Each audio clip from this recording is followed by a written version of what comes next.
기술 개발의 현장에서 난 사고, 그 순간 모든 것이 바뀌었어요. 한국을 향한 의심, 비난, 그리고 배신.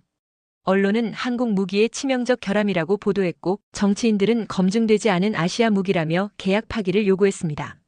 하지만 한국은 화내지 않았습니다. 항의도 협박도 없었어요. 그들은 그저 조용히 아무 말 없이 침묵을 선택했습니다. 저는 처음에 이해하지 못했습니다. 기술만 얻으면 된다는 오만함 속에서 우리는 신뢰를, 관계를 의심했습니다. 한국은 보복하지 않았습니다. 그 대신 아무 말 없이 끝까지 해결했습니다. 그들은 기술을 산 줄 알았지만 한국이 파트너에게 주고자 했던 건 기술이 아니라 철학이었고 책임감이었습니다. 잠깐만요. 여러분, 구독, 좋아요 부탁드립니다. 세계적인 전문가도 감탄시킨 한국의 비밀을 알아내셨다면 댓글 부탁드립니다. 저는 롤리 쇼미입니다. 56세 영국 출신의 글로벌 방산 전략 전문가죠. 하지만 제가 지금 이 자리에 서기까지는 정말 많은 일이 있었습니다.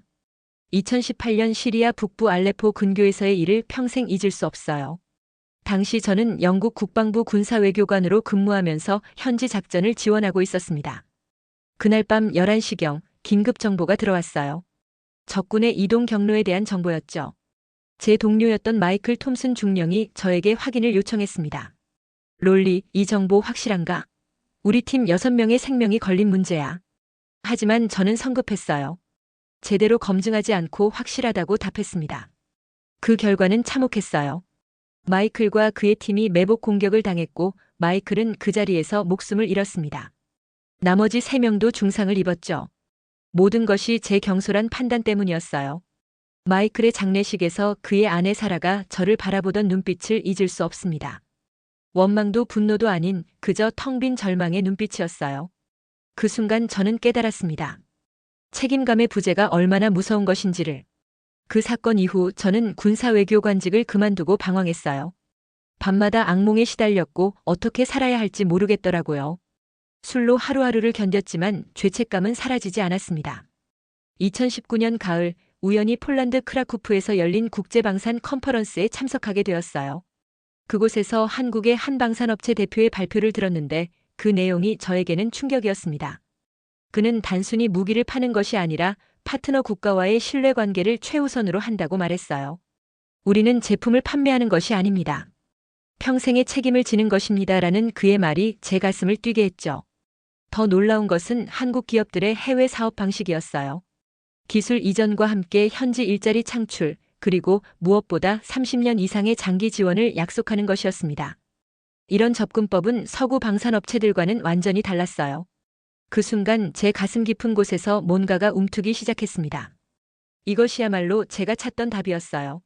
책임감과 신뢰를 바탕으로 한 진정한 국제 협력 말이죠.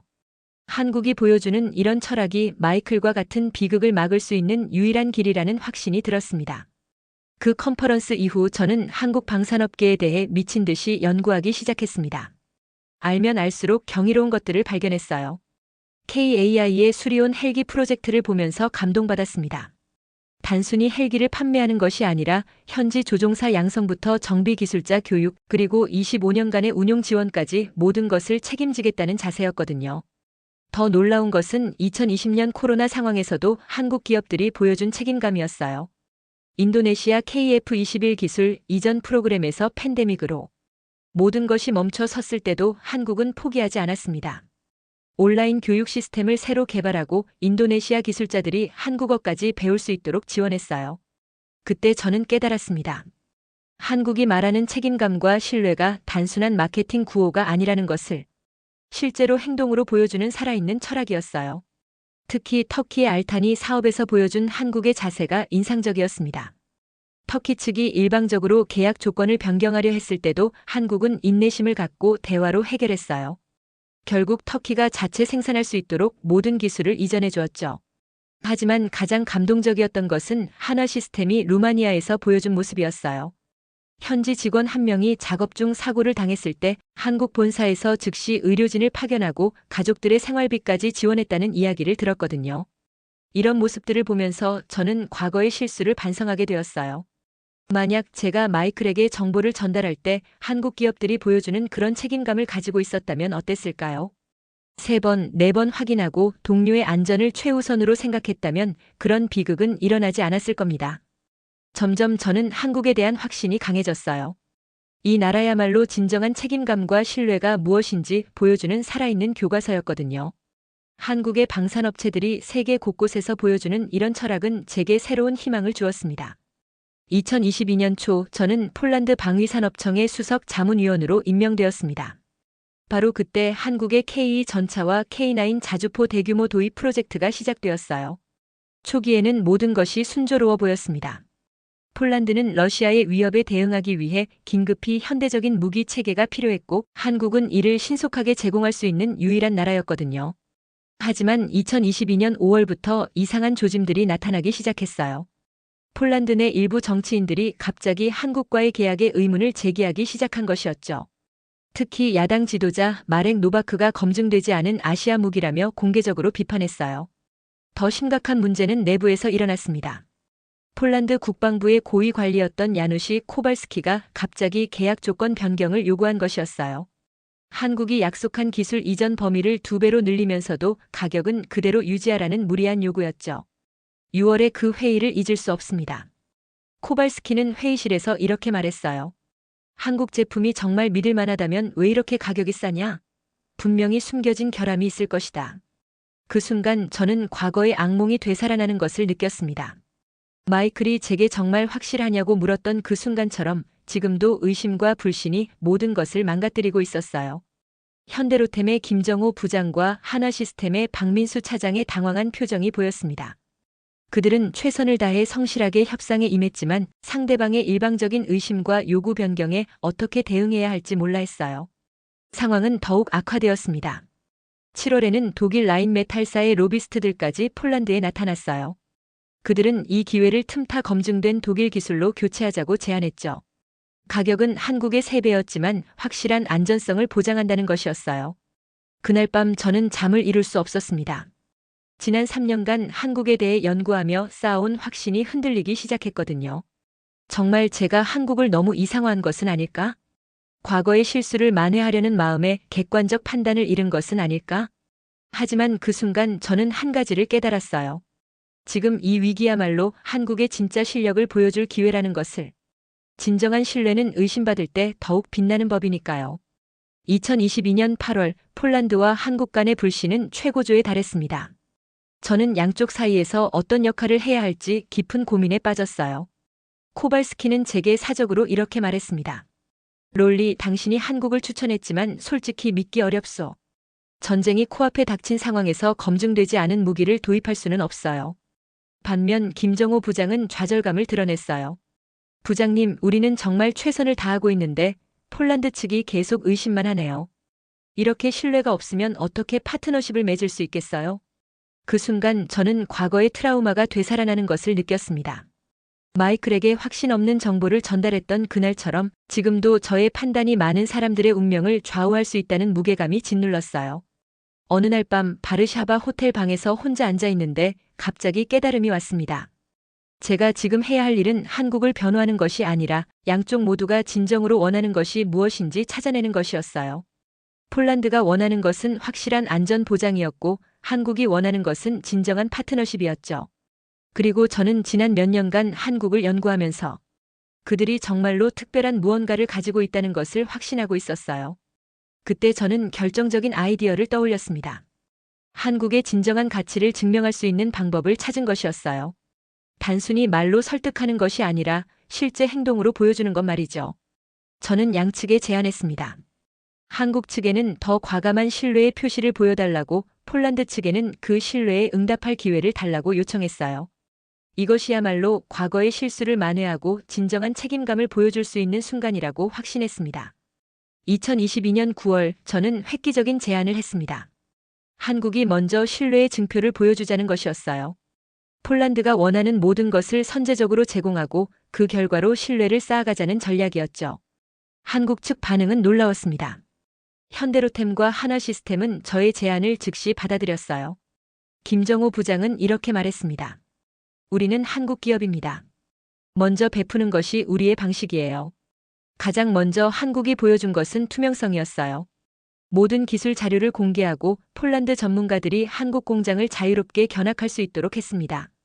심지어 경쟁사에게도 공개하지 않는 핵심 기술까지 보여주었어요. 다음은 더욱 파격적이었습니다. 한국이 먼저 폴란드에 K2 전차 10대를 무상으로 제공하겠다고 한 것이었어요.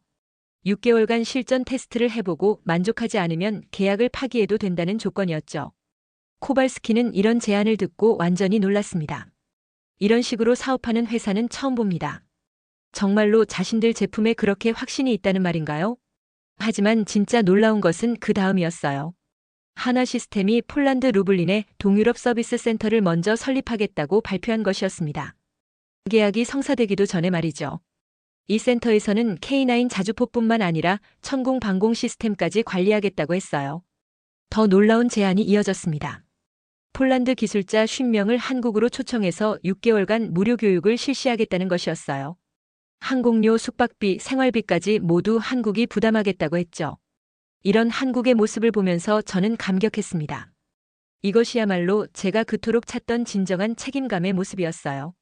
말로만 신뢰를 요구하는 것이 아니라 먼저 행동으로 보여주는 것 말이죠. 10월에는 더욱 극적인 일이 벌어졌습니다. 폴란드에서 테스트 중이던 K2 전차가 실제 위험 상황에서 완벽한 성능을 보여준 것이었어요. 벨라루스 국경 근처에서 발생한 긴급 상황에서 K2 전차가 러시아제 무기보다 훨씬 뛰어난 반응 속도를 보였거든요. 그 순간 폴란드 군 관계자들의 표정이 완전히 바뀌었어요. 코발스키는 저에게 이렇게 말했습니다. 이제 이해했습니다. 한국이 왜 그렇게 자신 있어 했는지 말이에요. 저는 이 모든 과정을 지켜보면서 한국의 진짜 경쟁력을 깨달았어요. 그것은 단순히 좋은 제품을 만드는 것이 아니라 파트너의 성공을 자신의 성공으로 여기는 마음가짐이었습니다. 이런 접근법은 서구의 어떤 기업도 따라할 수 없는 한국만의 독특한 강점이었어요. 2023년 2월 제 인생에서 가장 충격적인 사건이 벌어졌습니다. 폴란드에 인도된 K9 자주포에서 심각한 폭발 사고가 발생한 것이었어요. 그날은 폴란드 서부 지원에서 K9 자주포의 실사격 훈련이 있던 날이었습니다. 폴란드군 포병들이 처음으로 한국 무기를 다루는 역사적인 순간이었죠. 하지만 세 번째 사격에서 갑자기 포신에서 폭발이 일어났어요. 다행히 인명 피해는 없었지만 포병 한 명이 가벼운 화상을 입었습니다. 하지만 이 사건이 언론에 알려지면서 모든 것이 바뀌었어요. 폴란드 최대 일간지가 한국 무기의 치명적 결함이라는 제목으로 일면 톱 기사를 냈거든요. 더 충격적인 것은 코발스키의 반응이었습니다. 그는 기자회견에서 이렇게 말했어요. 우리가 한국을 믿었던 것이 실수였다. 아직 검증되지 않은 무기 시스템을 성급하게 도입하려 했던 것을 깊이 반성한다. 그 순간 저는 마치 벼락을 맞은 것 같았어요. 지난 1년간 한국과 폴란드 사이의 신뢰를 쌓기 위해 노력했던 모든 것이 한순간에 무너지는 것을 느꼈거든요. 더 견디기 힘든 것은 개인적인 배신감이었습니다. 코발스키는 제게 사적으로 이렇게 말했어요. 롤리, 당신이 한국을 그토록 추천해서 믿었는데 이런 일이 생겼소. 당신의 판단력에 심각한 의문이 든다. 그 말을 듣는 순간 저는 과거의 트라우마가 고스란히 되살아나는 것을 느꼈습니다. 마이클에게 잘못된 정보를 준 그날처럼 지금도 제 판단 때문에 한국이 곤경에 빠진 것이었어요. 야당 지도자 마렉 노바크는 더욱 가혹했습니다. 그는 국회에서 한국 무기 도입을 추진한 관계자들의 책임을 묻겠다며 저를 직접 거명했어요. 심지어 외국인 자문위원회 편향된 조언 때문에 국가 안보가 위험해졌다고까지 했죠. 한국 측의 반응도 당황스러웠어요. 김정호 부장은 황급히 한국으로 돌아갔고 박민수 차장도 연락이 두절되었습니다. 하나시스템 루블린 서비스 센터 건설도 중단되었어요. 가장 고통스러웠던 것은 폴란드 언론들의 반응이었습니다. 연일 한국 무기 사기극, 아시아 무기의 허상 같은 기사들이 쏟아져 나왔어요. 심지어 제가 한국으로부터 뇌물을 받았다는 근거 없는 추측 기사까지 나왔죠. 그날 밤 호텔방에서 저는 절망에 빠졌습니다. 과거 마이케의 죽음으로 인한 죄책감이 다시 저를 짓눌렀어요. 이번에도 제 잘못된 판단 때문에 많은 사람들이 피해를 보게 되었구나 하는 생각이 들었습니다. 더 견디기 힘든 것은 한국에 대한 의심이 들기 시작한 것이었어요. 정말 제가 한국을 너무 이상화한 것은 아닐까? 지난 몇 년간의 확신이 모두 착각이었던 것은 아닐까? 그런 생각들이 머릿속을 맴돌았습니다. 2023년 3월 2일 제 인생의 전환점이 된 날이었습니다. 하나시스템 회장 김승연이 직접 폴란드로 날아온 것이었어요. 김 회장이 바르샤바 공항에 도착했을 때 저는 그곳에 있었습니다. 그의 첫 마디가 저에게는 충격이었어요. 사고의 원인이 무엇이든 우리의 책임입니다. 먼저 사과드리겠습니다. 서구 기업 CEO라면 절대 하지 않을 말이었어요. 보통은 변명하거나 책임을 회피하려 하는데 김 회장은 사실 확인도 하기 전에 먼저 책임을 인정한 것이었죠. 더 놀라운 것은 그가 가져온 조사 결과였습니다. 한국 본사에서 24시간 만에 폭발 원인을 정확히 규명해낸 것이었어요. 문제는 한국 제품 자체가 아니라 폴란드 측에서 사용한 호환되지 않는 포탄 때문이었던 거죠. 김 회장은 코발스키 앞에서 상세한 기술 자료를 펼쳐 보였습니다. 이 포탄의 화약량이 K9 자주포 규격보다 15% 초과된 것이 폭발의 원인입니다. 하지만 우리가 이런 위험성을 미리 충분히 경고하지 못한 것이 잘못입니다. 코발스키는 당황했어요. 사실 폴란드 군에서 비용 절약을 위해 기존 소련제 포탄을 그대로 사용하려 했던 것이 문제였거든요. 하지만 김 회장은 이를 문제 삼지 않았습니다.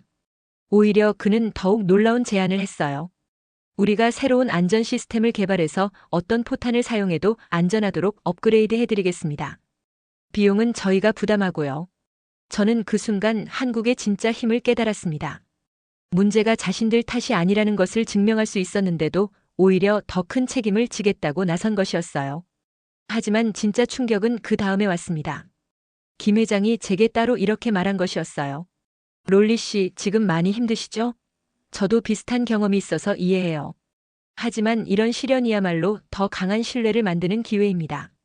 그 말을 듣는 순간 저는 눈물이 나올 뻔했어요. 제가 한국 때문에 공경에 빠진 상황인데 오히려 한국 측에서 저를 걱정해주다니. 이런 따뜻함을 언제 마지막으로 느꼈던가 싶었습니다. 더욱 감동적인 것은 김 회장의 다음 행동이었어요. 그는 폴란드 언론들과 기자회견을 자청했습니다. 그리고 당당하게 말했어요. 이번 사고를 통해 우리는 더 완벽한 시스템을 만들게 되었습니다. 폴란드 덕분에 전 세계가 더 안전한 무기를 사용할 수 있게 된 것입니다. 그의 말에는 변명이나 책임 회피가 전혀 없었어요. 오히려 감사의 마음까지 담겨 있었죠. 이런 자세를 본 폴란드 기자들의 표정이 서서히 바뀌기 시작했습니다. 김 회장은 계속해서 놀라운 발표를 했어요. 새로운 안전 시스템뿐만 아니라 K9 자주포 전체를 차세대 모델로 무상 업그레이드 해주겠다는 것이었습니다. 심지어 이 업그레이드된 버전은 한국군도 아직 사용하지 않는 최신 사양이었어요. 우리는 폴란드를 단순한 고객이 아닌 가족으로 생각합니다라는 그의 말에 회장실이 조용해졌어요. 가족이 어려움에 처했을 때 더 많이 도와주는 것이 당연하지 않겠습니까? 코발스키는 완전히 당황했습니다. 며칠 전까지 한국을 맹렬히 비판했던 자신이 부끄러워진 것이죠. 그는 저에게 귓속말로 이렇게 말했어요. 지금까지 서구 기업들과 일하면서 이런 식으로 문제를 해결하는 회사는 본 적이 없다.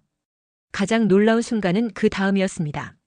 김 회장이 폴란드 측의 실수를 공개적으로 밝힐 수 있었는데도 그러지 않았어요.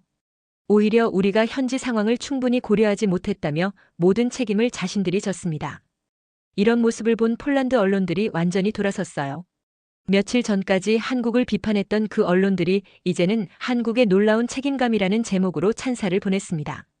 특히 폴란드 최대 일간지의 사설이 저에게는 감동이었어요. 이것이야말로 진정한 파트너십이다. 문제가 생겼을 때 더 강한 유대관계를 만들어가는 한국의 자세에서 우리는 많은 것을 배운다고 썼거든요. 그날 밤 저는 김 회장과 개별 면담을 했습니다. 저는 그에게 물었어요. 회장님은 왜 그렇게 과감한 결정을 하실 수 있었나요? 실수를 인정하고 오히려 더 많은 것을 제공하는 것이 쉬운 결정은 아니었을 텐데요. 김 회장의 대답은 제 인생을 바꿔놓았습니다. 롤리 씨, 우리는 한국 기업입니다. 우리나라가 지금까지 어떻게 발전해왔는지 생각해보세요. 어려움이 있을 때마다 더 나은 방법을 찾아서 극복해왔어요. 6.25 전쟁의 폐허에서 일어나 세계 10위. 경제대국이 된 것도 IMF 외환위기를 기회로 바꾼 것도 모두 그런 정신 때문입니다. 그는 계속했어요. 우리는 그 정신을 세계에 보여주고 싶었습니다. 어려움을 두려워하지 않고 실수를 성장의 기회로 만들며 파트너의 성공을 위해 기꺼이 더 많은 것을 내어주는 것. 그것이 바로 한국의 정신이죠. 그 순간 저는 한국이라는 나라의 진짜 힘을 이해했어요. 그것은 단순히 좋은 제품을 만드는 것이 아니라 어떤 시련이 와도 포기하지 않고 더 나은 해결책을 찾는 불굴의 정신이었습니다. 2023년 4월 업그레이드된 K9 자주포의 첫 번째 시험이 있었습니다. 저는 그 역사적인 현장에 참석할 수 있었어요. 새로운 안전 시스템이 적용된 K9은 완벽했습니다. 어떤 종류의 포탄을 사용해도 안전하게 작동했어요. 시험이 끝난 후 폴란드 포병 지휘관이 저에게 다가왔습니다. 이제 이해했습니다. 한국이 왜 그렇게 자신 있어 했는지 말이에요. 이 정도 기술력이라면 세계 어디서도 경쟁할 수 있겠어요. 그날 저는 과거와 현재가 만나는 순간을 경험했어요. 2018년 시리아에서 마이클에게 잘못된 정보를 전달했을 때와 정반대의 상황이었거든요. 이번에는 제가 한국을 믿는다는 판단이 완전히 옳았다는 것이 증명된 것이었어요. 그 순간 저는 깨달았습니다. 마이클의 희생이 헛되지 않았다는 것을. 그 사건을 통해 제가 배운 책임감의 중요성이 지금 이 순간 한국과 폴란드 사이의 역사적인 파트너십을 만드는 데 기여했으니까요. 며칠 후 저는 마이클의 부인 사라에게 오랜만에 전화를 걸었어요. 저는 폴란드에서 일어난 모든 일들을 자세히 설명해 드렸습니다. 한국이 어떻게 위기를 기회로 바꿨는지, 그리고 제가 어떻게 그 과정에서 과거의 상처를 치유할 수 있었는지 말이죠. 사라는 제 이야기를 끝까지 들은 후 이렇게 말했습니다.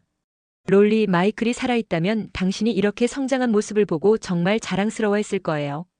과거의 실수를 딛고 일어나서 이제는 다른 사람들에게 희망을 주는 사람이 되었으니까요. 그 말을 듣는 순간 저는 눈물을 참을 수 없었어요.